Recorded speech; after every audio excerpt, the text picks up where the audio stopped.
आता बातमी मनोरंजन जगताशी निगडीत आहे। एका वेब मालिकेच्या चित्रीकरणावरून केंद्र सरकारने नेटफ्लिक्सला फटकारलंय। कुणालाही देशाच्या भावनेशी खेळण्याचा अधिकार नाही असं म्हणत एका वेब मालिकेतील चित्रीकरणावरून केंद्रानं नेटफ्लिक्स या OTT वाहिनीला समन्स बजावलाय। नेटफ्लिक्स या OTT वाहिनीवरती प्रदर्शित झालेल्या IC-814 द कंधार हायजॅक या वेब मालिकेतील अपहरणकर्त्यांच्या चित्रीकरणामुळे हा वाद निर्माण झालाय। IC-814 या वेब मालिकेत 1999 साली दहशतवाद्यांनी काठमांडूहून दिल्लीला जाणाऱ्या इंडियन एअरलाइन्सच्या विमानाचं केलेलं अपहरणाचं चित्रण आहे।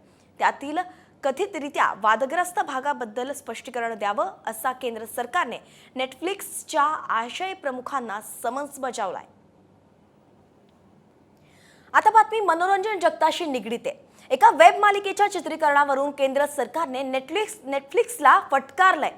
कुणालाही देशाच्या भावनेशी खेळण्याचा अधिकार नाही असं म्हणत एका वेब मालिकेतील चित्रीकरणावरून केंद्रानं नेटफ्लिक्स या OTT वाहिनीला समन्स बजावलाय।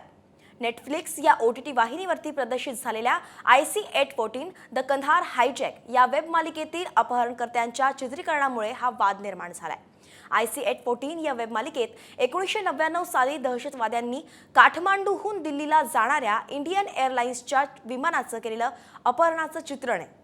त्यातील कथितरित्या वादग्रस्त भागाबद्दल स्पष्टीकरण द्यावं असा केंद्र सरकारने नेटफ्लिक्सच्या आशय प्रमुखांना समन्स बजावलाय।